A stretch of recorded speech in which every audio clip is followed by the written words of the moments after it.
Hello बच्चों, welcome back to our channel.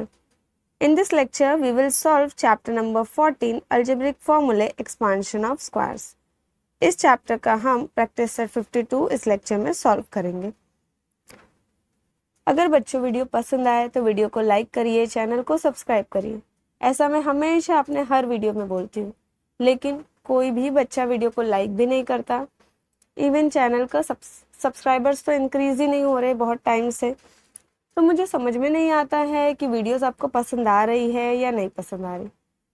But videos पे like भी नहीं आते, सब्सक्राइबर्स भी नहीं गेन होते, तो इसका सिंपल मतलब है कि वीडियो पसंद नहीं आ रही है। तो मैं चाहती हूँ कि आप लोग एटलीस्ट मुझे सजेस्ट करें कि क्या चेंजेस मुझे करना चाहिए सो दैट कि आपको वीडियो पसंद आए। ऐसा मैं क्या करूँ, या मेरे पढ़ाने का तरीका आपको सही नहीं लगता है, कुछ चेंजेस मैं करूँ, तो वो चीज़ें मुझ तक पहुँचे उसके लिए कमेंट बॉक्स है, आप कमेंट करिए तो मुझे समझ में आएगा कि क्या चेंजेस मुझे करने चाहिए। सो आई होप कि आप सीरियसली थोड़ा सा लेंगे मेरी बातों को, आप समझेंगे, आप मुझे सजेस्ट करेंगे कि मैं क्या चेंजेस करूं, या मेरे पढ़ाने का तरीका सही नहीं है। ठीक है, स्टार्ट करते हैं प्रैक्टिस सेट 52 से। पहला क्वेश्चन है यहाँ पर, factorise the following expressions and write them in the product form. हमें फैक्टराइज करना है एंड गिवन एक्सप्रेशंस को प्रोडक्ट फॉर्म में लिखना है। अब फैक्टराइज का मतलब क्या होता है? फैक्टराइज, देखो फैक्टर्स वर्ड जो है आपने कहाँ सुने? फैक्टर्स वर्ड सबसे पहले तो 5th स्टैंडर्ड में जब आप रहे होंगे तब आप लोगों ने एक चैप्टर देखा होगा फैक्टर एंड मल्टीपल्स, वहाँ आपने फैक्टर सुना है। देन 6th स्टैंडर्ड में आपने HCF एंड LCM वाला चैप्टर देखा होगा, वहाँ आपने फैक्टर्स वर्ड सुना है। HCF का फुल फॉर्म होता है हाईएस्ट कॉमन फैक्टर। तो फैक्टर वर्ड आपने सुने हैं ऐसे 2-3 जगह पर। अब फैक्टर होता क्या है? फैक्टर का मतलब होता है ऐसे नंबर्स जो गिवन नंबर को डिवाइड करते। क्या इससे कुछ समझ में आया आपको? चलो एग्जांपल के थ्रू समझा देते हैं। देखो सपोज 8 मैंने एक एग्जांपल ले लिया मैंने नंबर 8। ठीक है, अब 8 को कौन कौन से नंबर्स डिवाइड कर सकते? 8 को डिवाइड कर सकता है number 1, number 2, number 4 and number 8। या मैं दूसरी लैंग्वेज में बोलूँ कि 8 जो नंबर है वो कौन कौन से टेबल में आता है, तभी मैं बोलूँगी कि कौन कौन से टेबल में आता है। 1 में आता है, 2 में आता है, 4 में आता है और 8 में भी आता है। ठीक है, दोनों बात आपको समझ में आ रही है? दो तरीके से मैंने एक ही बात बोला। पहले तो मैंने कहा कि जो नंबर 8 है वो कौन कौन से नंबर से डिवाइड होता है, 1 से, 2 से, 4 से और 8 से होता है। और 8 कौन कौन से टेबल्स में आता है? तो 1 के, 2 के, 4 के और 8 के टेबल्स में आता है। तो ये जो सारे नंबर्स है 1, 2, 4 एंड 8, ये चारों नंबर्स क्या हुए? फैक्टर्स हुए 8 के। आई बात समझ में? तो फैक्टर्स का मतलब क्या होता है? फैक्टर्स का मतलब नंबर्स होते हैं जो गिवन नंबर्स को डिवाइड करते। गिवन नंबर कौन सा है यहाँ पे? 8। 8 क्या है? गिवन नंबर है। 8 को जो जो नंबर डिवाइड करेंगे वो सारे नंबर 8 के फैक्टर्स हो जाएंगे। तो अब इसी का यूज हमें यहाँ पे करना है। ये कॉन्सेप्ट का सिंपल है और हम क्वेश्चंस को सॉल्व करेंगे। अब जहाँ तक वेरिएबल्स की बात आ गई, ये जो देख रहे हो आप लोग अल्फ़ाबेट्स है, इसको हाईलाइट कर देती हूँ। देखो क्वेश्चंस में जो अल्फ़ाबेट्स है ये सारे क्या है? गिवन एक्सप्रेशंस में वेरिएबल्स है।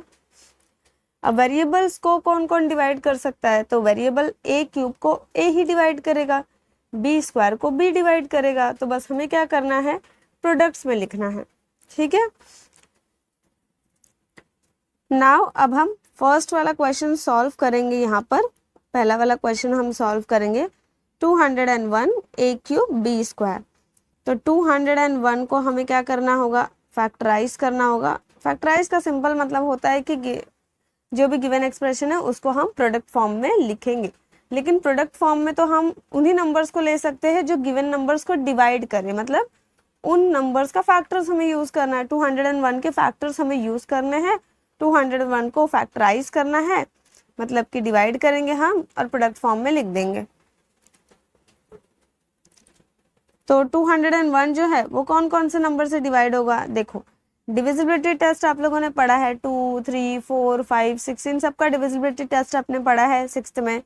तो वो डिविजिबिलिटी टेस्ट आपको यहाँ पे यूज करना है। 2 का डिविजिबिलिटी टेस्ट क्या है?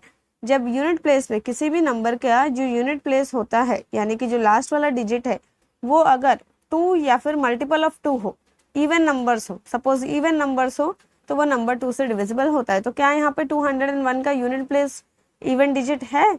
नहीं है, तो मतलब ये नंबर 2 से डिवाइड नहीं होगा। 3 का डिविजिबिलिटी टेस्ट क्या होता है? जितने भी डिजिट्स है गिवन नंबर में सबको ऐड कर दो। देखो 2 + 0 + 1 सबको ऐड कर दो, कितना आ गया? 3। ये जो 3 है 3 से डिवाइड होता है, 3 के टेबल में 3 आता है 1 टाइम में, मतलब 201 3 से डिवाइड होगा, तो हम 3 लिख देंगे।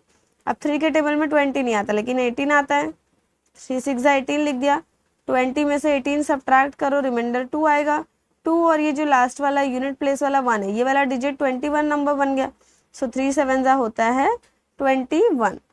अब 67 नंबर आ गया, तो 67 किसके टेबल में आता है सोचो ना। 67 जो है वो तो प्राइम नंबर है। प्राइम नंबर का मतलब ऐसे नंबर जिसके पास सिर्फ 2 ही फैक्टर्स होते हैं, एक तो खुद 67 और दूसरा 1। तो 67 1 से डिवाइड करेंगे तो बार बार 67 ही आते रहेगा, तो 1 से नहीं डिवाइड करना, हमें 67 से डिवाइड करना है, तो यहाँ पे 1 आ गया। तो 201 को हम लिख सकते हैं प्रोडक्ट फॉर्म में 3 × 67। अब 3 भी 201 का फैक्टर है, 67 भी 201 का फैक्टर है, एंड 201 खुद भी 201 का फैक्टर है। ठीक है, देन a क्यूब को आपको लिखना है a × a and b square को आपको लिखना है b × b। सिंपल, बस हो गया। आंसर को मैं हाईलाइट कर देती हूँ, देखो हो गया, ये सॉल्व हो गया। इतना सिंपल आंसर है। देन इसके बाद आ जाएगा सेकंड। अब मैं फटाफट सॉल्व करा देती हूँ, चलो। 91xy² तो यहाँ पे इसका जो सोल्यूशन हम लिखेंगे, अब 91 होता है बच्चों 9 9 नहीं होता है 91, मुझे लगा 81 है। ठीक है, 91 के लिए हम क्या कर सकते हैं, देखो यूनिट प्लेस पे तो 1 है, फिर 9 + 1 10 होता है। देन 4 का तो होता है डिविजिबिलिटी टेस्ट की लास्ट के 2 डिजिट जो है वो 4 से डिविजिबल होने चाहिए, तो 4 के टेबल में 91 नहीं आता। 5 से भी डिवाइड नहीं होगा क्योंकि यूनिट प्लेस पे 5 का मल्टीपल नहीं है। अगर 2 और 3 से नंबर डिवाइड नहीं हो रहा है तो 6 से डिवाइड ही नहीं होगा। तो 91 किससे डिवाइड हो सकता है सोचो। नाउ सी 7 से डिवाइड करके देखते हैं हम लोग। 7 1 = 7, 9 में से 7 सब्ट्रैक्ट कर दो, 2 आया, 2 and 1 will make here 21, 7 3 = 21 and 13 एक प्राइम नंबर है, तो 13 को 13 से डिवाइड कर दिया, तो 91 को हम लिख सकते हैं 7 13 एंड x को x लिख दो, y को y लिख दो, t स्क्वायर को t × t लिख दो। हो गया यहाँ पर सेकंड वाला भी solve. Now see the third question. Third वाला है यहाँ पर 24a² b²। नाउ सॉल्यूशंस में हम लिखेंगे बच्चों 24 क्या होता है, 24 को 2 से डिवाइड करना स्टार्ट करते हैं। 2 L = 24, 2 6 = 12, 2 3 = 6, नाउ 3 1 = 3, तो हम लिख सकते हैं 2 × 2 × 3। वेट, यहाँ पे 2 लिखना चाहिए था, 2 × 3 × a स्क्वायर दिया तो a को 2 टाइम्स, b स्क्वायर दिया तो b को भी 2 टाइम्स लिखना है। ठीक है, नाउ इसके बाद फोर्थ क्वेश्चन क्या है यहाँ पर, TR² S³ है। तो यहाँ पर हमको देखो नंबर नहीं दिया है, तो हम क्या करेंगे, सिर्फ वेरिएबल्स को लिख देंगे मल्टीप्लिकेशन में। T × R × S क्योंकि S यहाँ पर क्या है 3 टाइम्स है, क्यूब दिया है तो 3 टाइम्स मल्टीप्लाई करना है। ठीक है, तो यहाँ पे बच्चों ये जो है प्रैक्टिस सेट, क्या है प्रैक्टिस सेट 52, ये फिनिश हो गया यहाँ पर। आई होप कि आपको अच्छे से समझ में आया होगा। प्लीज़ कमेंट करके बताना वीडियो आपको समझ में आया कि नहीं।